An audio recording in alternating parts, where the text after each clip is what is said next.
Assunto sério agora, a fome atingiu 828 milhões de pessoas no mundo em 2021.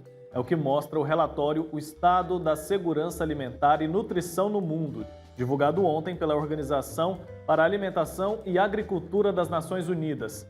Eu vou falar mais sobre esse relatório com o representante adjunto da FAO no Brasil, Gustavo Chianca. Ele está aqui ao vivo comigo. Gustavo, muito obrigado pelo seu tempo. Seja bem-vindo ao Santo Café. Olá, Wilker, muito obrigado. E é uma honra participar do seu programa Santo Café para falar de um tema tão importante que é a segurança alimentar no mundo e a fome. Pois é, eu queria que você começasse falando um pouco sobre a questão da pandemia e os impactos dela nos números da fome. Não dá para a gente fugir dessa questão, né? A pandemia impactou diretamente na fome? Sim, Wilker, a pandemia impactou muito forte na fome. Mas antes da pandemia, a fome já estava crescendo. A fome houve uma queda constante durante 10 anos, isso eu estou falando da fome no mundo. Durante 10 anos, a fome estava caindo em número de famintos e em um número estatístico, em estatística também, né, em porcentagem. E vinha caindo de uma forma acelerada.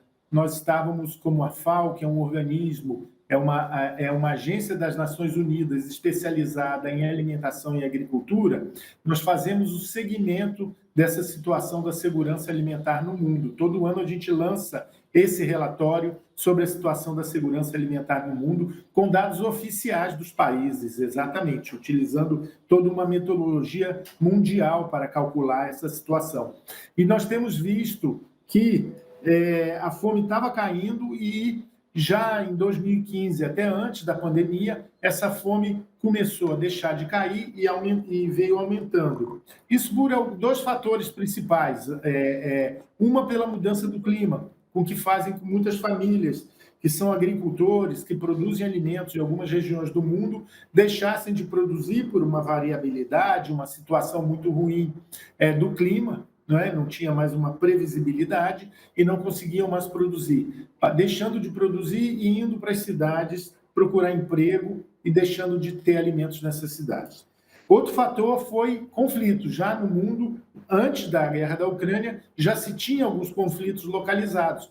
A gente assistiu aí, vocês devem ter reportado isso durante já 2015, 2016, aqueles fluxos de imigrantes que existem até hoje, tentando ir para a Europa em busca de emprego e uma vida melhor, vem desses conflitos e dessas mudanças climáticas. Então, essa situação já estava se deteriorando e piorou muito com a Covid. Não é? A Covid trouxe desemprego, trouxe crise econômica e uma série de outras, inflação e mais ainda esse conflito na Ucrânia e a Rússia, que são grandes produtores de alimentos, fizeram que essa situação de insegurança alimentar aumentasse muito no mundo. A gente pode dizer que países emergentes que já tinham conseguido reverter o quadro ali de fome, já tinham reduzido a fome, perderam a evolução de anos, porque a gente percebe que para evoluir nessa questão demora um tempo. E aí o regresso parece que acontece de forma muito mais rápida, num espaço de tempo muito mais curto.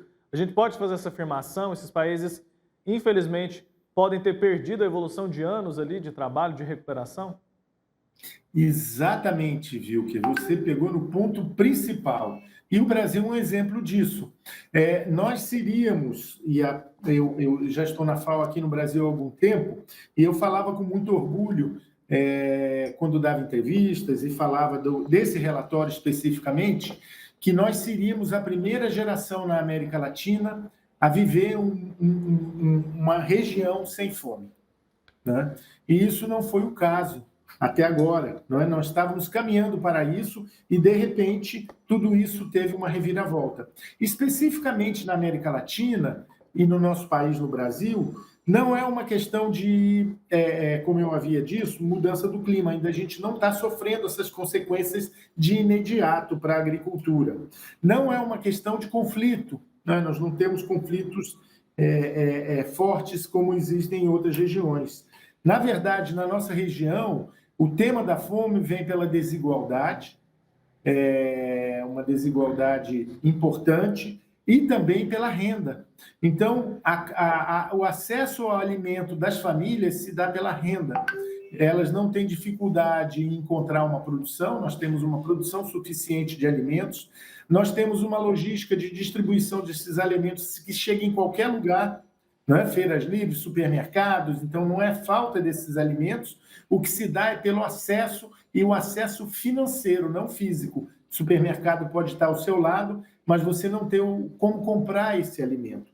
E com a pandemia, com a crise mundial e a situação que nós estamos vivendo, rapidamente se deteriorou a renda das famílias, com o que fez com essas famílias ou deixassem de adquirir aqueles alimentos em que elas precisam comprar, ou diminuíssem de forma drástica a qualidade e a compra desses alimentos que elas têm. Pois é, eu queria falar sobre essa questão das pessoas subnutridas, porque a gente falar de fome é muito importante, mas também acho que é fundamental a gente tocar nessa questão. Pessoas que não conseguem fazer por dia refeições suficientes para se manterem nutridas, se manterem saudáveis. Isso também é colocado nesse relatório? Como que funciona isso? Exatamente. Esse relatório ele se divide em 3 tipos de situação de alimentação. Ela divide aquelas partes das pessoas que estão em segurança alimentar, ou seja, são capazes de se alimentar e se nutrir com alimentos nutritivos para as suas necessidades diárias, não é? Insegurança alimentar grave, que são aquelas pessoas que declaram que durante pelo menos um dia do ano não tiveram o que comer, não por uma opção religiosa, não por uma opção de regime, mas sim porque não tiveram o que comer. Então, imagina o que elas comeram ao longo do ano, não é? Para passar pelo menos um dia, não tinha essa opção. E segurança alimentar moderada, que é aquela em que as pessoas se comem, não declararam que não tiveram nada para comer durante o dia, tiveram alguma coisa para comer, mas não foi uma alimentação adequada para que ela possa se nutrir. Tá? Então, isso é uma situação bem grave, o relatório coloca isso. No Brasil, nós temos 61 milhões nessa situação de pessoas em insegurança alimentar grave, que são 15 milhões, e o resto, somando a isso, não é? Tem quase 45 milhões de pessoas, 46 milhões de pessoas em insegurança alimentar moderada, não é? Então, é uma situação muito triste e complicada. Muito complicada mesmo, Gustavo. E o importante é a gente não deixar que isso se torne comum, que isso se torne normal para a gente ouvir que tanta gente está passando fome no mundo hoje. Gustavo Chianca, muito obrigado, viu? Representante adjunto da FAO no Brasil. Obrigado pelo seu tempo aqui com a gente, por nos trazer tantas informações importantes a respeito desse assunto sério, que a gente precisa se atentar, que a gente precisa se importar. Até uma próxima, viu? Tchau, tchau. Muito obrigado, viu? Que foi uma honra participar do seu programa. Tchau, tchau.